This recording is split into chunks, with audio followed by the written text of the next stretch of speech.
Look, I think one's got to be positive on AI, but not on everything. I think the names that are where there is a clear visibility are the hardware players. You can call them the picks and shovels people, you can call them the hardware folks, but that is where the visibility is. And I think the growth continues. And again, it's something we've said before. NVIDIA is cheaper today than it was a year ago, simply because the earnings have been revised upwards. So I think the clarity that you have, or the line of sight that you have on some players, makes them attractive. So we would be long on names like that. But does that apply across the downstream spectrum? That's something to be proven.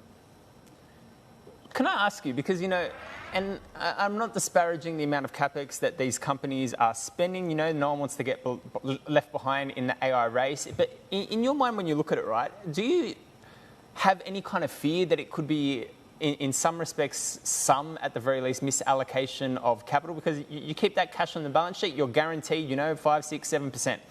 You invest in this capex, you're having this expectation that your rate of return is going to far exceed that. But without that certainty, are you worried about, and whether it's the hyperscalers, whether it's some of these other software companies, whether it's some of these smaller players, that the spend that they're putting in, they're just not going to get that rate of return that is currently being priced into their stocks? So I think for a number of software players, a number of downstream players who are putting in capex on expectations that they can super monetize this, that I think is definitely a risk that we're very conscious of. As I said earlier, that right now the demand visibility is much more in the hardware providers, and they're producing, they're putting in the capex, they're getting a return.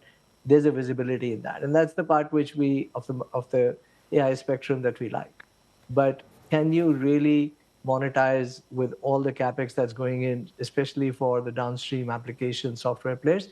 That's the part where the risks that you highlighted are probably far more, and that's where one has to be really selective in terms of what you're looking at.